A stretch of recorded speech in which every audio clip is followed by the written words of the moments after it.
I think we can start now. Yes, sir. Okay. Good afternoon, all of you. So, sorry, good evening, all of you. So, welcome all of you for the first lecture of a series of a research seminar. So, today we have a Dr. Arun Kumar Verma. Arun Kumar Verma earned his master and PhD from IIT Delhi, New Delhi, India. He is currently working as an assistant professor at electrical department, MNIT Jaipur. He was postdoctoral research fellow at Energy Research Institute, NTU Singapore during 2015-16. Prior to joining NTU Singapore, he worked as a visiting graduate research at Smart Grid Energy Research Center, University of California, USA during 2014-15. He won the prestigious Base Fellowship for Advanced Solar Energy Research in year 2014. He has been conferred with the prestigious POSCO Power System Research Award 2016. He is a guest editor in IIT Power Electronics Special Issue and assistant editor of the Smart Grid Journal and member of editorial board of EPE Journal. Sir has more than 5 research projects to his credit. Sir has also completed 5 consultancy projects. Sir currently supervising 5 PhD scholar. He has also filed 1 patent recently, and he has more than 30 to 35 publications to his credit in a well IEEE conference and a journal. Now I request sir to please start the session. Thank you, Dr. Amit. Thank you very much. I am audible, I hope. Yes, sir, you are audible. Yes, sir. Okay. So, good evening to all participants. Good evening, sir. So, our topic is basically electric vehicles, importance, opportunities, challenges, and advancement. So, basically, this talk involve what exactly the need of electric vehicles, what are the challenges behind that. I mean, why we are not able to adopt them so nicely, you can say, and then what are the opportunities for research, and ultimately what exactly right now we are doing in our lab.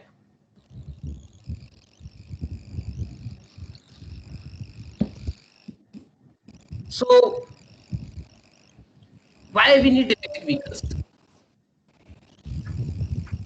First of all, I'll just let you know the history of electric vehicles are not new. I mean, this is an old one, starting from 1830 to 1910. We have some sort of vehicles, but since we have some advancement in power electronics, the scenario changed rapidly.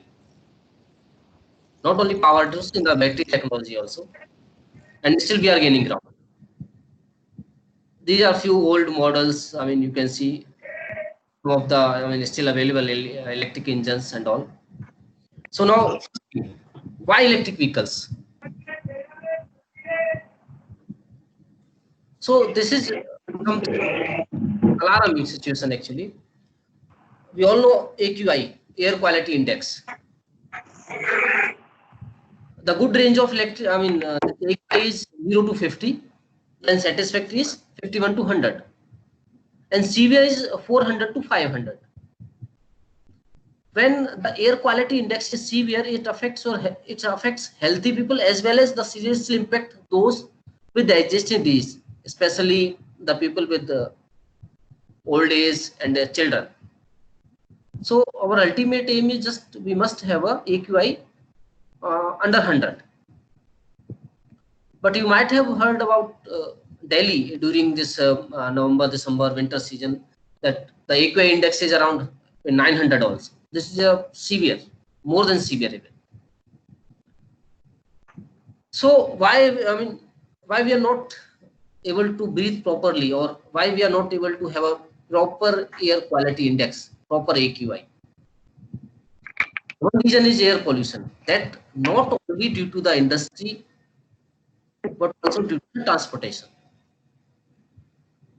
Just a sensitive thing. I mean, when I was in NTU Singapore, once this AQI index was crossed to 100, then there is a national advisory that don't go for jogging, or children should not come out, elderly people should not come out, and the distribution of N95 masks was free of cost.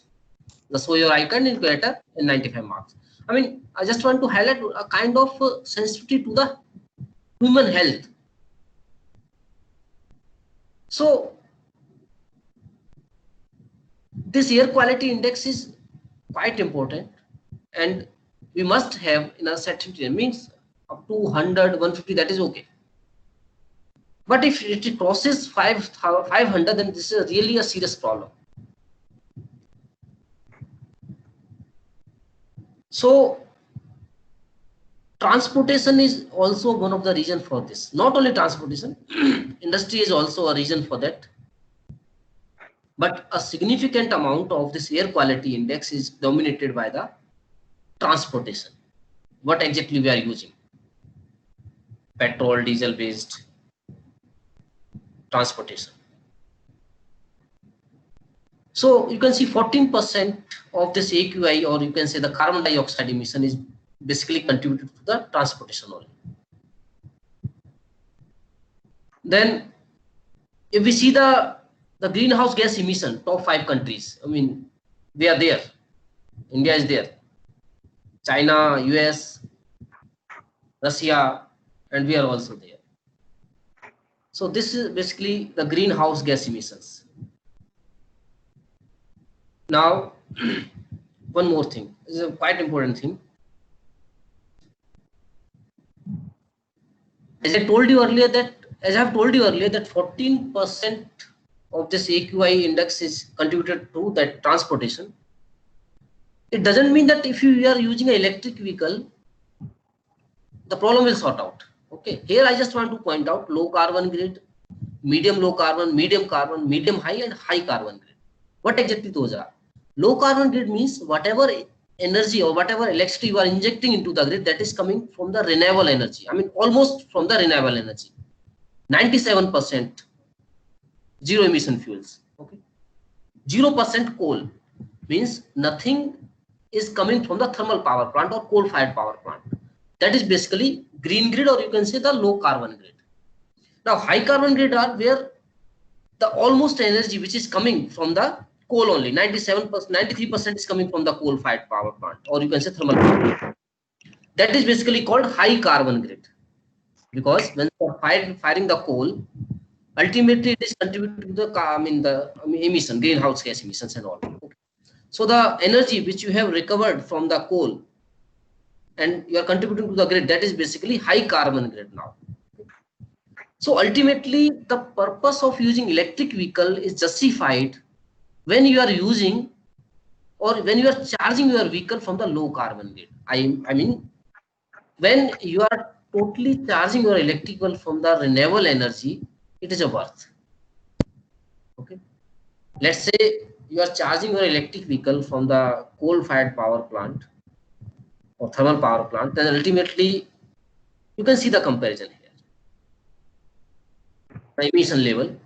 If it is a conventional vehicle that is basically running from the fuel, you have emission level 13, and other electric vehicles and plug-in hybrid electric vehicle, you can see the range. I mean, 10 or 12 like that. Okay, 10, 12, and 13. That not a big difference. Okay, yeah, still some difference is there, but not a big difference. Okay, 11.7 here in the emission values here, 11.7, and you can see 13. Not big difference. But if you see this one, you are charging your electric vehicle from a total renewable energy grid or total low carbon grid, you can see the emission level.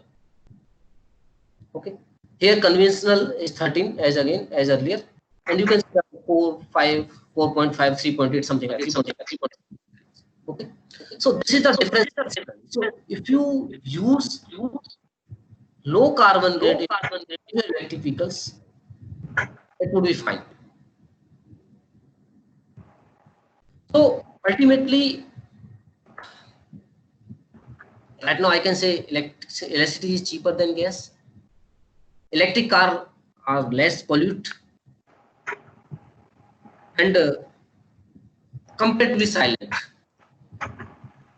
virtually silent, you can say. Okay.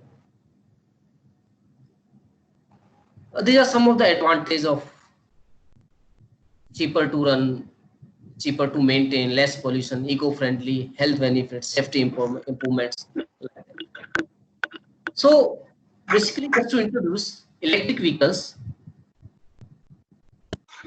what are the basically primary advantages? The pollution. Then second is your economy, and many other benefits I have already discussed. Now, if electric vehicles are so advantageous and so beneficial, then why we are not adopting them? What are the challenges basically? What are the hindrance? What is stopping us basically? What are the hindrance that we are not able to adopt electric vehicle properly? So I have divided those challenges into four parts: technical challenges, infrastructure-wise challenges, policies issue, and market. So this is one of the, I mean, in one slide only we describe all the barriers which are acting as a hindrance in order to adopt the electric vehicles. So technical challenges, first thing is efficiency of the driving range of batteries, charging time, safety and environmental impacts. First thing is battery. I would say battery is the biggest culprit in the electric vehicles right now. In the present scenario, present technical advancement, I would say battery is the biggest culprit or biggest component where we need to act in the electric vehicle. So efficiencies of batteries. Or you might have traveled e-rickshaws. Generally the rickshaws, they are having a 48 volt and 100 ampere hour battery. Okay, those are using lead acid batteries. They generally charge it by the night time and using for the whole day. Okay, so 1 kilowatt hour, a medium segment electric vehicle. I'm talking about those Centro, Wagoner, or the Swift, just like the medium C segment vehicles. They generally have a 10 kilowatt hour battery. Okay, C segment. 1 kilowatt hour is roughly equivalent to, means 1 kilowatt hour energy is roughly used for a, or maybe able to run for a around 6.6 miles or something. Okay. So this e-rickshaw people generally charge on run around 80 to 100 kilometers per day, and ultimately again in the night time they charge it. Okay. Efficiencies of the battery. I mean to say that the battery of my vehicle is not sufficient to drive for a large range. Let's say in a Jaipur, I have to travel. So, okay, 30 kilometer, from one side and 30 kilometer from the next side, 60 kilometers is enough. My vehicle is fine. I have a scooter, I have a cycle or car, that is enough. Okay.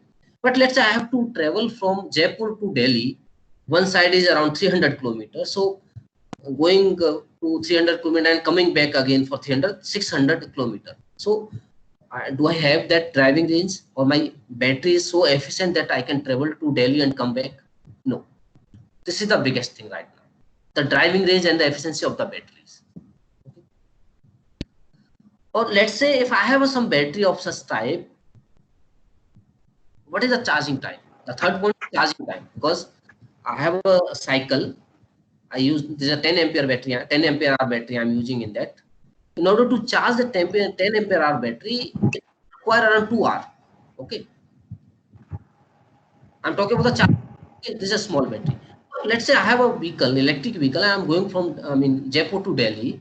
Somehow my battery is drained out, and on the way, let's say if I found any charging station, although there is no charging station available, okay, that I'll separately discuss in the infrastructure. So let's say I have some charging station. I mean, is it possible that if I can wait for 3 to 4 hours so that my battery can get charged? Okay, nobody can wait for 3 to 4 hours. Okay, in a simple, if I have a this conventional vehicle, I can go to refilling station, and within 3 to 5 minutes, I can get my tank full, not more than that. And if some crowd is there, let's say not more than 10 minutes in any case. Okay. So I don't have a to wait for 3 to 4 hours in order to charge my battery. So charging time is also problematic right now. So efficiency of battery, driving range, charging time. Now fourth point is safety. If I am not using a proper battery management system, or simply I can say smart charging, if I am not using smart charging or coordinated charging, and I'm charging a lithium battery, then definitely a kind of bomb. Okay. Without BEMS, if I'm charging my battery, lithium-ion battery especially, this is a kind of bomb. Okay. So safety is also a concern. Now, environmental impact, that is basically nothing but how to handle the waste from battery. This is another thing. Okay. So technical barriers, you can see the technical barriers are totally roaming around battery only. Efficiencies, range, charging time, safety, and environmental impact. It's all about battery only. Okay. So these are the technical challenges people are right now facing. I charge my cycle for 2 hours, and for a 1 week I don't need any charge. Okay, because once I charge it, it runs around 35 kilometers or something. I have an electric cycle with me, which is made by our student under TQ project itself. So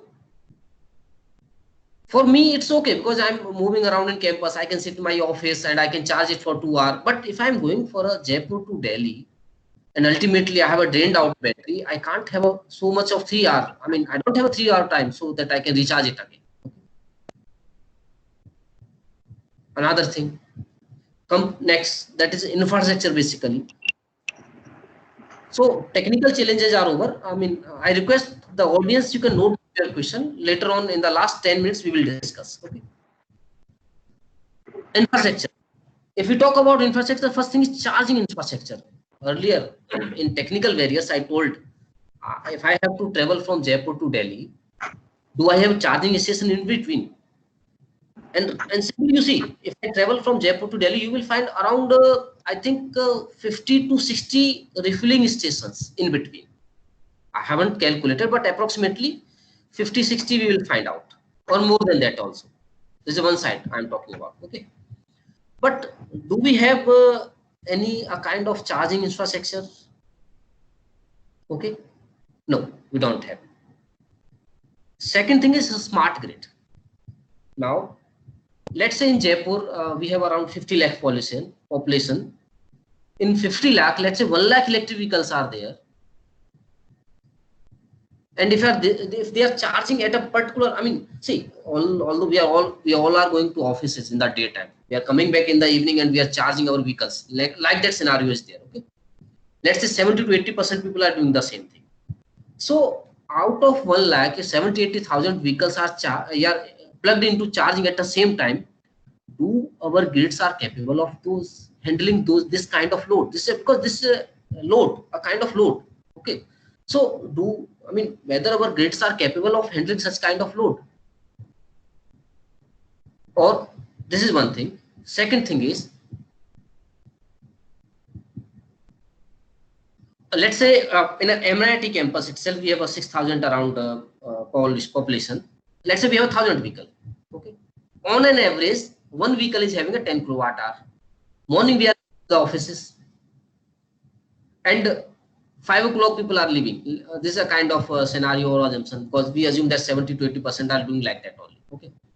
So those vehicles, 1,000 vehicles lying in the parking idly, and they are almost SOC is 90%, state of charge of their batteries around 90% or 80% like that.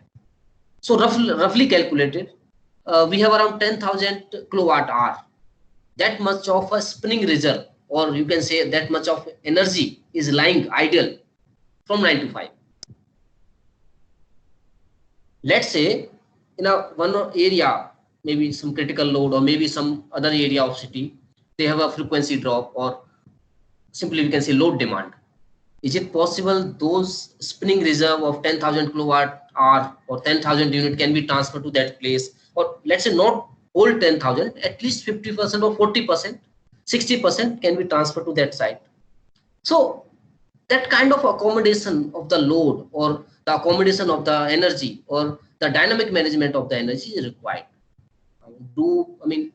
whether our grid are capable or not, that we need to think. Okay, because once your electric vehicles are added into the infrastructure, we need to think about all those things. Battery recycling. Battery recycling is also one of the severe problem. We can, first of all, before battery recycling, I'll talk about battery swapping. I was in IIT Delhi. One company is mentoring them. One company have installed their e-scooters in IIT campus. Even they contacted me. They visited MNIT. I had a meeting with them in IIT Delhi also. So they had a concept of swapping battery. Means in my scooter, I have a two batteries. Both are fully charged for a timing.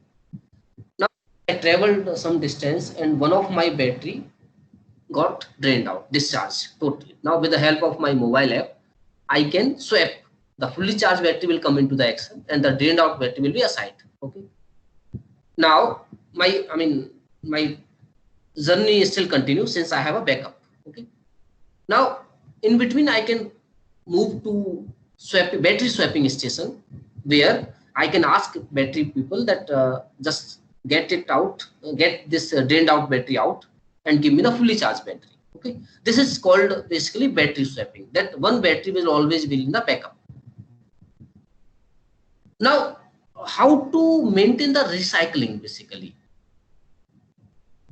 the waste generated through the battery or this battery swapping, then recharging them again and again. So this is basically comes under battery recycling. This is also means we need a separate plant, separate kind of industry in order to recycle all those things. Next is dedicated lanes for electric, you can say electric highway or whatever. So that is something like we have a dedicated corridors for the buses. In Delhi, VRT corridor was there. In Surat, I have seen those dedicated corridors for buses. So similarly, can we think of electric highways where we can have a dedicated lanes for this electric vehicles, or with a charging facility also? In between with the wireless charging, can we charge them? Okay, means let's say my car stops at or my bus stops at a bus station for a 2 minute itself. Meantime, if I can have some fast charging infrastructure as a wireless, I can charge in this.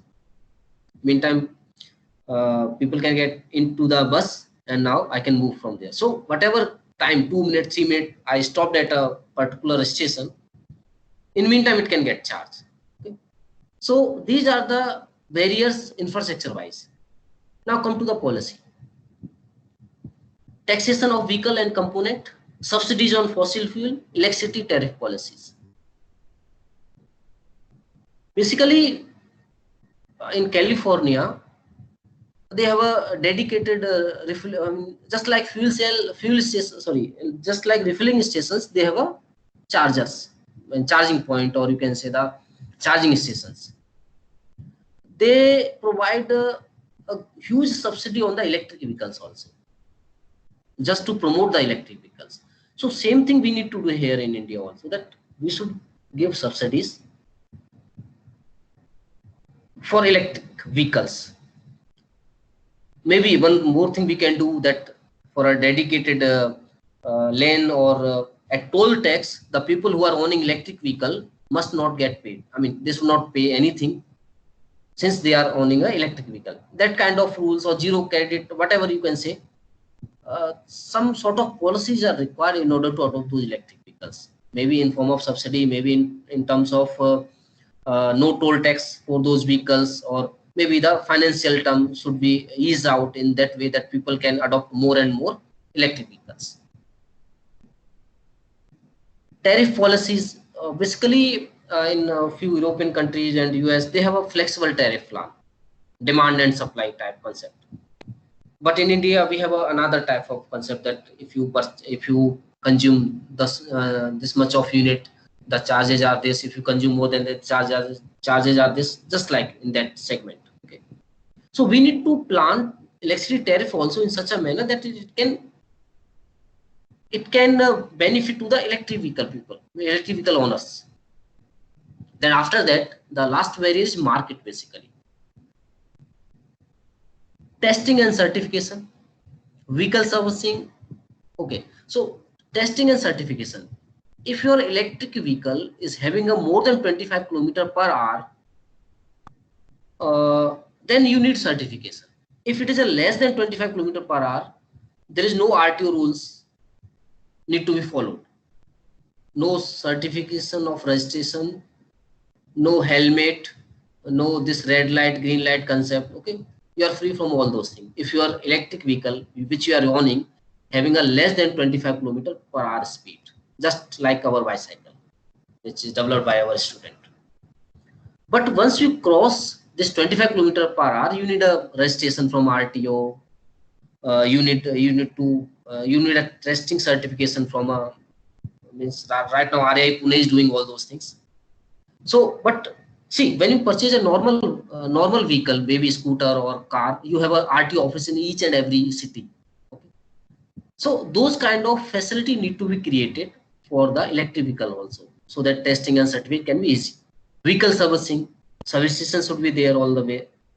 I mean, if you purchase Maruti, Tata or whatever, you know that where are the service centers in a whole city. Similar pattern, if you are purchasing electric vehicle, you must know where are the electric vehicle servicing stations. Those are right now, those are not in the picture, but I mean, maybe slowly they are gaining the ground. High capital cost and financing. Obviously, the capital cost is very high for electric vehicles. Market for electricity storage, consumer perception, raw material for batteries. Raw material for batteries is again a very, very difficult question. Since lead acid batteries are not so efficient, people are going for lithium ion, and search is going on for other materials also. This is basically a domain for the people who are working in the material science or chemistry or physicist. So raw material for batteries I'll discuss in my next slide. So overall, these are the various which I have classified into into 4 categories: technical, infrastructure, policy, and market. So until unless we want to resolve these issues, we can't go further. We need to resolve all those issues. Although Government of India have a FAME 1, FAME 2, and they have a lot of financing, subsidies, research and development. So many things are going on, but it will take some time. Just like if you remember, when solar came into the market, the unit price was 20 rupees or more than that even. Okay, right now you know what is the cost of a solar per unit energy generated from the solar is around 1 rupees. Nobody thought about it that I mean one day it will come to 1 rupees also. Similarly, you can see the telephones. Okay, at a time in 90s or hardly one or two houses hardly have a phone in your locality. But right now you can see the after 2003 or 4, I mean, one person is having a two to three numbers, 2 to 3 mobiles even. Okay, just like in LED lighting also. Earlier LED lighting was of 300. Right now you can get it to 70 or 75, 60 rupees even from ESL. So this is how slowly technology gaining ground. Okay, so similarly today I'll saying that the day will come when lot of people, I mean lot of people from us itself, they will own those electric vehicles. So all those barriers I have discussed through my earlier slide. Now, electric vehicle in Indian's perspective. This is just informative, nothing else, nothing to explain in this. Basically, National Electric Mobility Mission that is launched by Government of India. I mean, we are planning to have a all electric vehicle by 2030. Total investment of around 4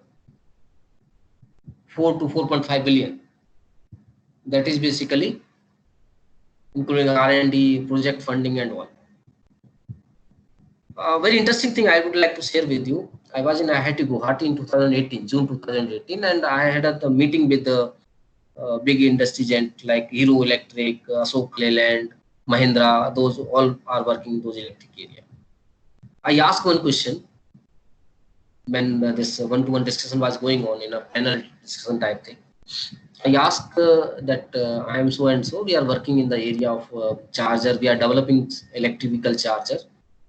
Can you let us know your problem? What are the real-time problem industry is facing, so that at least academia can help them? The answer was very funny. The CTO of Ashok Leyland was there. He told that we are simply buying from China and assembling it, so we don't have any issue. So earlier the scenario was they are purchasing from China, assembling it, and finally doing the things. Nobody was bothering for R&D, although they have a big budget. They are big tycoon for this market. Okay, but still China was dominating in the whole scenario, starting from your motor or starting from your charger, everything. Okay. The scenario should be changed. People should have their own things. That should come through Make in India. I don't know what exactly going on, but our engineers, our researchers, the people who are engaging in this talk, the participant, they must think that can we develop a small things which can helpful for those electric vehicles and all. This is one of the hindrance. The last slide which I discussed about the barriers, this is also one of the barriers that we are depending upon China for everything. The thing is, we don't have our motor which we can use in our cycle, scooter, tricycle, or e-rickshaws. The motor which they all are purchasing from China itself. Even the cycle which was developed by our student, they simply purchased it through the same channel only. But as a technician, as a technocrat, as an engineer, this is the same for us. I mean, I personally feel this. So we should plan or we should work on this. I mean, I'm trying that can we develop our own motor? This is a huge market. If we can develop that motor, then simply we can say this is a indigenous technology, and a lot of people are working on that. Although few motors are available in India, but their performance is not up to the mark. Ultimately, people are again looking at China. So this is one thing. Now, government noticed that and kept a budget for R&D. I mean, people can apply for funding in this area also. Okay. So a lot of funding is available for that. But we really need to think about it.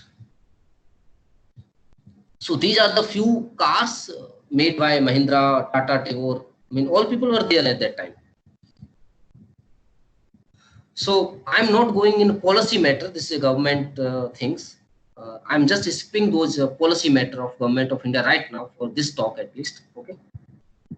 Just the one thing I would like to say that if we are, I mean, totally converting to the electric vehicle, you can see that the CO2 emission we can reduce by 37%, and energy consumption from motorized passenger that could be about 64%. Okay, that is the change we can make it. Energy demand can be reduced by 64%, and carbon emission can be reduced by 37% if we are all electric. So this is, I'm skipping those.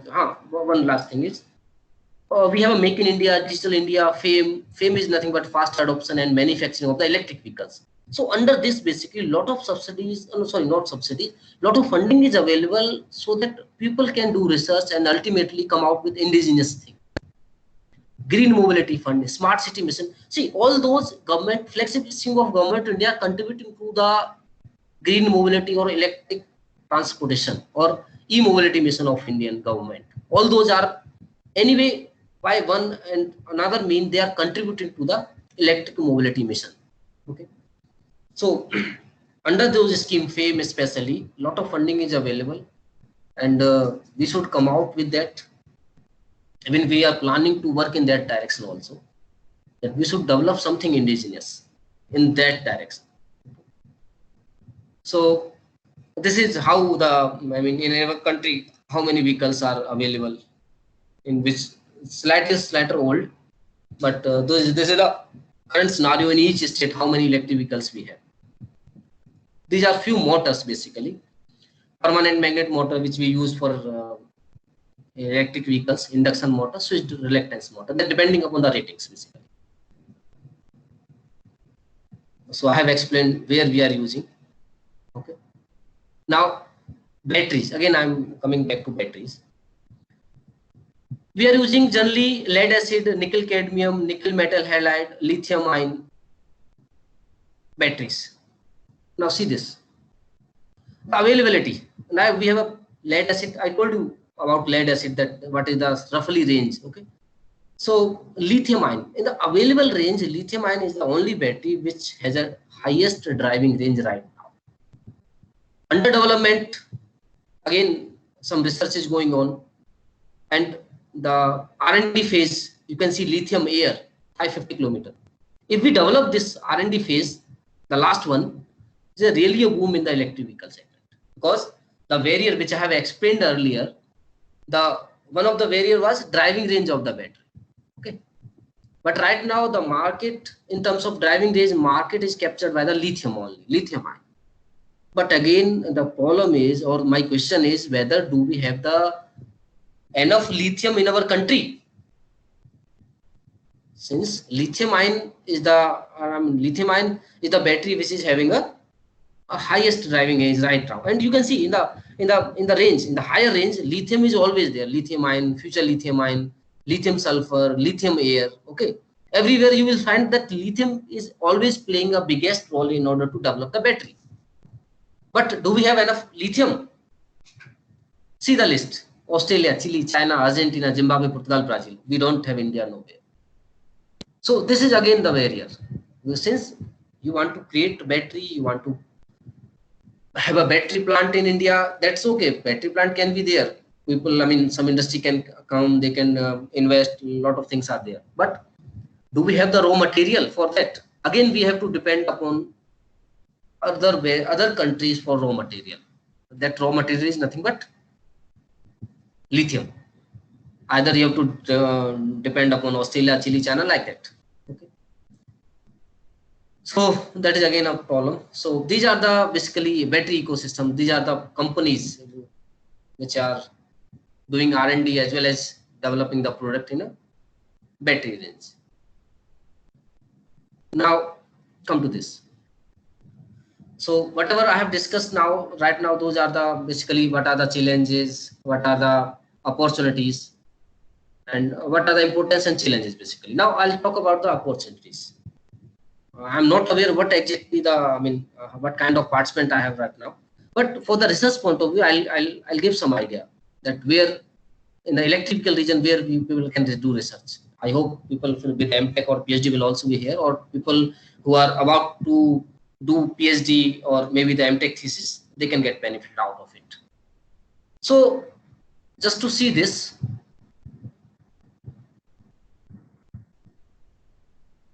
basically on-board charging or off-board chargers, the two type of there. The name itself of having a very clarity: on-board, off-board. Okay. So first of all, we are converting this AC into DC. So AC DC converters are there. Then you have a power factor correction, PFC. Since at AC side you must have a power factor unity, so you are using a power factor correction circuit. Then the DC which you get from this AC to DC conversion, DC converters are used in order to charge the battery. So people who are interested in power electronics, they can work at a different type of DC to DC converter topology in order to charge this battery. One thing. Second thing is AC to DC conversion also. People can work different topologies. Just like if people are from power electronics are here, they might have heard about buck converter, boost converter, or maybe cup converter, SEPIC, Zeta. All those converters are basically on the name of the scientist who discovered them, who developed them. Okay. So ultimately, one of you can also develop a new converter and can name it on your own. Okay. So AC to DC converter, DC to DC converter, different topologies. So what are the problem? What exactly you want to develop, or what is motivation basically? So that also I'll discuss when I'll come to the left side. Okay. Then now there's a battery. Now people who are from power system, they can think about how smartly they can charge this battery. Smart charging algorithm they can work out. Okay. Maybe they can work out on some type of battery energy management system. Then they can think of the user behavior. Let's say I own an electric vehicle, at what time I'm coming, at what time going. So accordingly, the scheduling of those electric vehicles, in that area also people can work. Okay. So basically those charging algorithm and all. So those are the areas where power system people can work. Now come to this electric motor sections. Huge work is required. So here power electronics drive people can work out. So there are major 4-5 areas there in electric vehicle people can work. One more thing is power system people also can think about electric vehicle integration to grid. So many effects are there, so many things are there, so many problems are there in that area also, that whether our grid is ready, how it will, what are the user behavior, how they will come, so many things are there in that. Okay, so completely power electrons, power system people can work in that, and lot of things are available for computer science people and electronics people also, because in electric vehicle basically two terminology are there: grid to vehicle. This is called charging. Basically grid to vehicle, we are charging our vehicle from the grid. Another is vehicle to grid, we are discharging back to the grid, bidirectional power. So this bidirectional power flow is not only, I mean, for this bidirectional power flow, not only power just people are responsible, but you need a communication people, you need a computer science people in order to make it a reality. Okay, so this is a combination of your all electrical, computer science in electronics engineering. So these are the few charges: level 1, level 2, level 3. In our lab we have developed only level 1 till now. These are old, I mean, as I told you earlier that, I mean, we are not saying anything new. A lot of things are available in the beginning also, I mean, in the olden days. So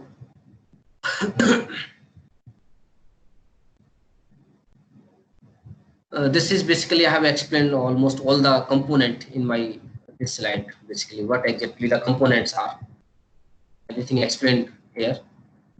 So these are the few protocols, basically communication protocols: SEDMO, SAE, DC, J1772, AC. This is basically Japanese. SEDMO is basically a Japanese protocol in order to charge that.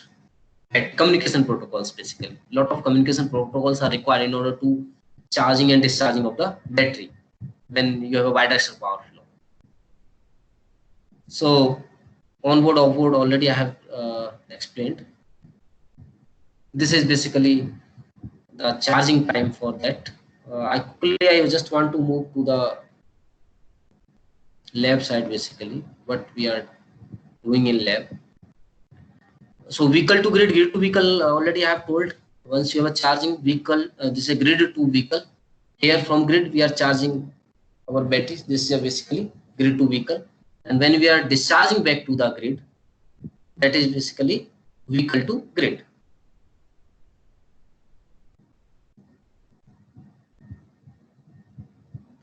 This is one concept, basically. This is a system which we have developed at IIT Delhi. Just want to point out, because since this is also related with electric vehicle. So here the black box, you can see this is a battery basically, and the solar array simulator, DSpace control and all, inverter, and also the whole thing, the hardware, that can be explained with this diagram. We have a solar energy, we are sending into the grid. You can imagine this is a solar indicated building.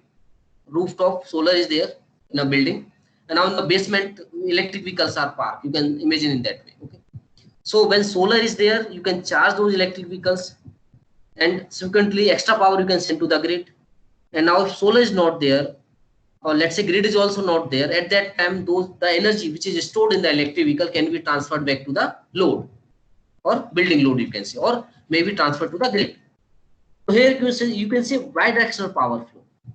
Here in bidirectional power flow, you can see when you are charging or you are injecting into the grid, okay, your current and voltage are in the same phase here. And when you are bidirectional flow, when we are doing the opposite, I mean, you are discharging or sending back, I mean, taking back from the grid, that is basically your current is 180 degree out of phase from the voltage. So now what exactly we are doing in the lab? So I'll take next 15 minutes for lab only. Basically we have developed this laboratory, smart energy and sustainable research lab at MNIT Jaipur. So in this lab, basically we are developing a few chargers in order to charge the electric vehicles. So in those chargers, basically, ultimately what exactly we need to do, because chargers are already there. So one industry approached us earlier, and they gave us a charger. They told that this is the weight of this charger is basically 3 kg. This This is basically e-rickshaw charger. Okay, efficiency 70%, and size was quite bulky, just like some CRO type. Okay, so they told us, can you reduce the weight to 1 kg, efficiency around 90% or more, and size should be reduced.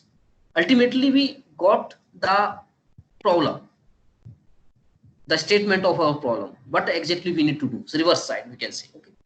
So now our target was, can we reduce the weight of this charger? Can we improve the efficiency of this charger? Can we reduce the size of this charger? And also the cost is also one of the component. And same time, the cost should also be reduced. So the targets, and we already had a funding project in our lab. So we worked on this. Ultimately, we are able to reduce the 3 kg to 1 kg. We were able to reduce the we were able to reduce, increase the efficiency from 70 to around 92%, and ultimately the size of the overall charger will also reduce. Okay, so ultimately these are the objective when you are talking for a charger, when you are trying to develop a charger for electric vehicle, a kind of any electric vehicle. It may be a cycle charger, it may be a tricycle, it may be a three-wheeler, it may be a car charger. So these are the mottos. Now, how to do that? Basically, those things can be, I won't go into much technical, but I'll just ignite something. How we can reduce the weight. See, what are the components which exactly responsible for weight? One is your heat sink. Another is your just size of your component. Okay, let's say inductor.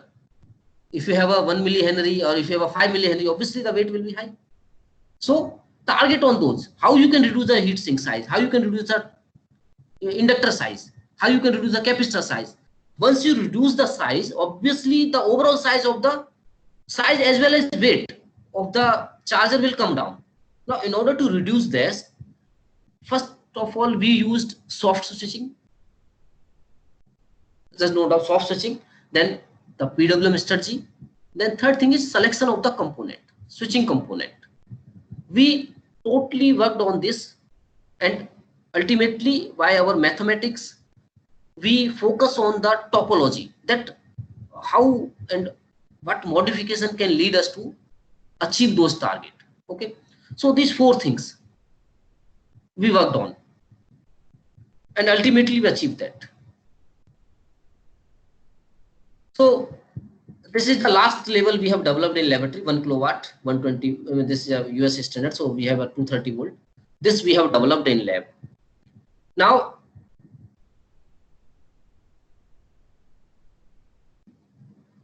basically device switch selection or device selection. Okay, when we have a high power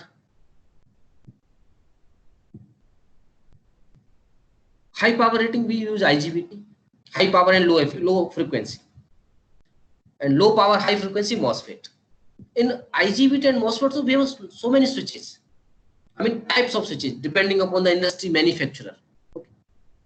Now, how to select those switches? So based on this R1 resistance value, we select the switches, and ultimately the losses of a particular device depend upon that value. So just get the data sheet of a particular device, compare that data sheet, find out the best one. But ultimately you have to think about cost also. It could possible that cost is very high and device is also very good, but that's not the aim. So we have a trade-off type of situation, that we can get a midway, since cost is also one of the criteria. Now, selection of switch is another thing. One thing is basically soft switching. You know that this is a very fundamental thing. All of you know in BTech. So our ultimate aim is, just in a power electronics, basically we operate the switch in either in the cutoff region or this quasi-saturation region. Okay, when the saturation just to begin. Okay, but not in the saturation region. In power electronics, we always try to operate the switch in either in cutoff region or in this quasi-saturation region, not in the saturation region. Okay, so when you are operating in cutoff region or in this region, basically, ultimately, I'm saying ideally. Okay, ideally either your current or voltage is 0. Ideally, I'm saying ideally your current and voltage is 0. So P equals to VI. If either one is 0, obviously your power is 0, or you say power losses are 0. So when you are operating in the region, prescribed region, either you are achieving a 0 current switching or 0 voltage switching. Okay. Not in saturation, because if you are operating here, definitely current and voltage will be there, and you will have this type of situation. These are the losses basically. Here you can see switching losses area in this hard switching. But in 0 current and 0, so you have a practically, ideally, I'm saying ideally power losses are 0. So once you are able to achieve that, and achieving this soft switching is not easy, because earlier what people, they have a kind of experiment or their research that when they are at a light load, okay, soft switching got lost. Heavy load, soft switching was fine, because in few circuits when there is a light load, the value of current is less, and this due to desaturation, soft switching lost. Okay, so when soft switching loss, obviously losses will increase. So ultimately my student achieved that from starting from the light load to heavy load, they are able to achieve the soft switching. How it possible? By having a small modification in the circuit. So we achieved that. We published. These are the changes. How we achieve. Either we use some auxiliary thing in the circuit, or the way of using this PWM, the way of switch selection, the way of using high switching frequency. All those methods we adopted, and ultimately we are able to achieve the desired result. Okay. This is basically the switch selection, how you select the switch, and ultimately there's a difference in the frequency, in the efficiency, and also we published in that.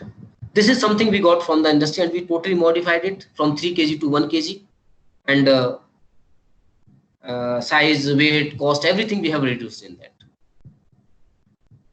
So these few things we have developed. This is a universal charger for braking, or regenerative braking, charging, discharging, all mode it can work.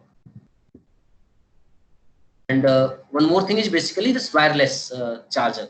This student has completed his PhD, now he wants to submit. So in this basically we have a transmitter coil and receiver coil like this. I mean, this is a circuit, and this is transmitter coil and receiver coil. The gap between the transmitter receiver coil is 27 centimeter or 270 mm. So one is this transmitter coil, another is a receiver coil, and ultimately this is the battery. Here you can see the battery charging here.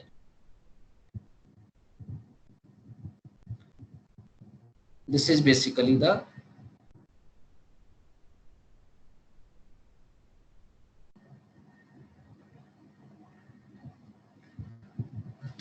basically the battery.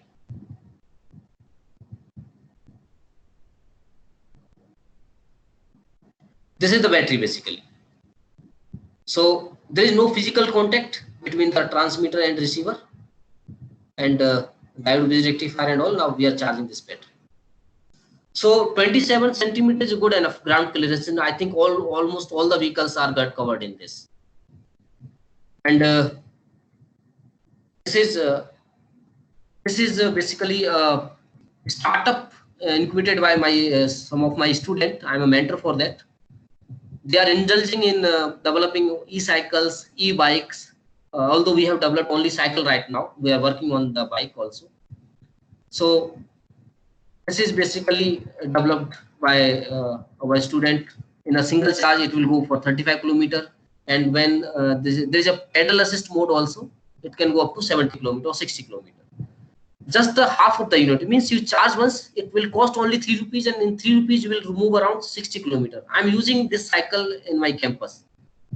Means I'm using this cycle, the same cycle. In fact, even the whatever you can see in the diagram, I'm using this is the phase, and for the cycle we developed. So these are the few publications not updated from our student out of those projects which we are handling in our lab. So I'm stopping here. I was a little quick because if I go more technical, I think people may get bored. So I'm open to your question answer basically. I just want to give idea of research, what exactly we are doing, what exactly you can do, and overall scenario of the electric vehicles. So now I'll be happy to answer your questions. Please feel free to ask me any questions if you have. Uh, First of all, thank you, sir, for spending time with us. Now, participants are open to ask the question. If you have anything, then probably you can raise your hand. Probably I can unmute you, or maybe you can write down in a chat box. So both way it is possible. Harsh Sukla is asking about the slide. I think that is up to sir. No, we can Sir. say no issue. I'll remove few results and we can say no issue. No issue. Okay, okay. Is there any way of fast charging? Abhay Trivedi is asking, is there any way Fast charging. of Yeah, fast charging. When you are talking about the fast charging, ultimately you have to increase the value of current. Your voltage is constant, so you have to increase the current. But ultimately, the battery degradation is also into the picture. Okay, people are working for fast charging. Yes, people are working, and this is available also. But ultimately, everything has their pros and cons. So fast charging is there, but ultimately at the cost of the battery. Okay. I think Sahil Jaiswal has some question. He has raised. Sahil, I have unmute you. Please. Sir, we can use solar power panels in our car to charge it during driving also. It will increase. Yes. Why not? You can do. Yes, sir, But because you have to think about the body to weight ratio. Okay, your charger, the weight of the panel should not ultimately overburden on your overall system. So you need to take care for that. I hope you understand what I'm saying. yes, sir. Thank you. Okay. Sir, another question from the Harsh Sukla is, what was the That is the efficiency efficiency of wireless charger. The wireless charger which we have developed in lab, that is the power which we have transferred is 600 watt only. Okay, 91% efficiency we have achieved for that. That is a literature available. Paper is also available online. But in lab we have achieved only 91%. Although we got a comment from the reviewer that this is a less efficiency, but whatever we have achieved, that is, I mean, in front. So 91% we have achieved. We are trying to increase it because 95-96% this should be there. Okay. Thank you, sir. Sir, another question from the Harsh Sukla is, what was the efficiency of wireless charger? I have told. I mean, just discuss that question only. Okay. What are the strategy you are using to manage heat generated at a high charging? Exactly. See, heat in a charger, heat sinks are there. Okay. Basically, heat sinks are designed based on the losses. As I have told you earlier, that you are reducing the losses. It could be the conduction losses, switching losses, or any other losses. Means maybe by using some PWM or something, you are reducing the inductor size. Ultimately, inductor size reduce means your losses which are also going to take place in inductor, that also reduce. So ultimately, depend upon the loss, you have to design the heat sink. Okay, and so ultimately you can reduce those losses. In this way, we can manage the heat generated. First of all, you have to calculate what are the how many losses are there, and accordingly, you have to design the heat sink. Abhay Trivedi, currently Tesla is producing EVs. Is India doing something in the field? Yes, definitely. People are doing. A lot of people are working that. You have startups are also there. IIT Hyderabad startup, they have developed a bike. I mean, we are lagging. We could have developed by the now. But yes, IIT Hyderabad, they have developed a bike also. So a lot of people are working in that area. Even Hero Electric, Mahindra, all are working. Ashok Leyland, they all are working. Even trucks are available. Varun, one more person, Tata and Hyundai are working in this side. Yes. Tata is too smart in technological. I mean, they are funding. Even Tata are funding so many startups.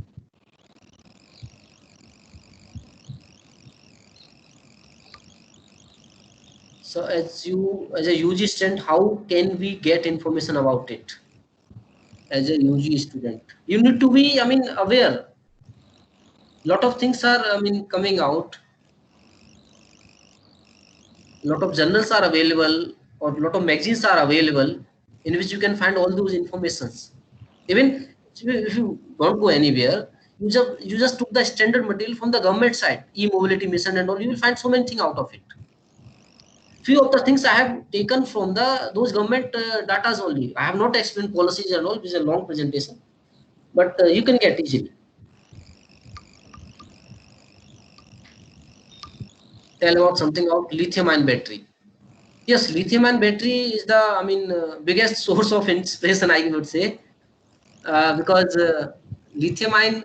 I told you that lithium is not available. I mean, in India, I mean, we have a limited resource, or maybe by now we have not explored it properly, I can say. Okay, but the major lithium resources are available with Chile, China, Argentina, Australia, like that. So if you want to create a lithium-ion battery, definitely you need lithium. A lot of people are working. I mean, see, the people who are in material science, physics, chemistry, they own more responsibility than electrical engineer. Okay, to be frank, for this battery management, for battery development, they must come out with the things. Yeah, lithium. Yeah, that is basically R&D. I mean, people have thought that it could be a solution. This is just imagination right now. Okay, I won't say this is under development, but future, next to next. Okay. Any other question, Okay. please? Okay, thank you, sir, for a wonderful talk.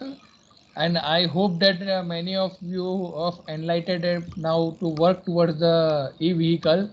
So probably these are the future.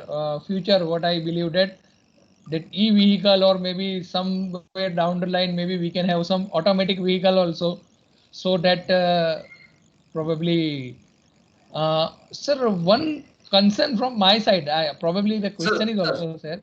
Uh, Sir, what about the load management for an electric vehicle?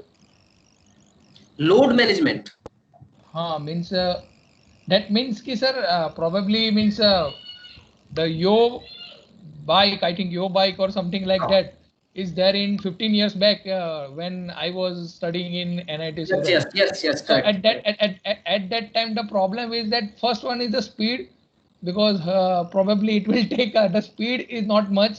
I'm not sure about Yes, the yes. current scenario. Ah, And another thing is this, if it is a two-seater, that means if two heavyweight people will sit, then probably that still going to be suffer. yes, basically, right now, just start from our cycle. The speed is around 25 kilometer per hour. Okay, less than this, or 25 kilometer. And earlier we planned to have a bike, develop bike that would run around 100 kilometer, maximum 100 kilometer per hour speed. Okay, so speed is not the issue right now.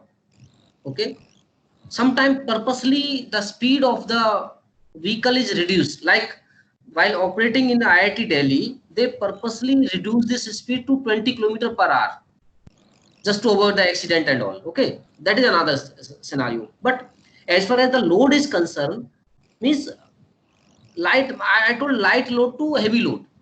So basically, just like your vehicle, normal vehicle also, when you have when five people are sitting, there's a kind of another loading. Okay, when single person is there, there's another type of loading. So it means that the variation in the load, if two people are sitting, one people are sitting, or you are going for a terrain. Let's say we tested this cycle at an Nahargarh Fort also, the kind of height. Okay, so when you are going on height, again loading is another kind of loading is there. So running on a normal surface, running with a less number of people, that is kind of loading I'm talking about. Extra, yeah, extra number of people, height or something, that is a separate load. This is extra load on the vehicle, extra load on the battery, on motor. That is basically loading I'm talking about. Okay. Okay, thank you, sir. I think probably the last question that just pop up, sir. So this is the last question for today. Sir, SUV kind car battery consume more battery than the sedan or hatchback cars. Sir, repeat the question once. Sir, do SUV kind cars battery consume Battery more more than the sedan than or hatch. sedan or hatchback See, cars? yeah, this is true because see, I told you, lower segment. Start from my cycle. I have a 10 ampere hour battery. Okay, when you go for a three wheeler, tricycle, or maybe the C segment vehicle, the size of the battery will start increasing. In a your this trucks, you have a higher battery, 100 kilowatt hour or something. So depending upon their size, or you can say the rating, or simply you can say that if you have a Maruti 800 or something, and then you have a SUV, the consumption of the consumption of fuel is also varies. So similar is here. Okay, ultimately they are extracting the energy. Either they are extracting from the fuel, or either they are extracting from the battery. Okay, so that's why high rated batteries are there in the SUVs and all. I hope I answered your question. I hope, sir. Sir, again, thank you for spending time with us. Thank you, sir, for your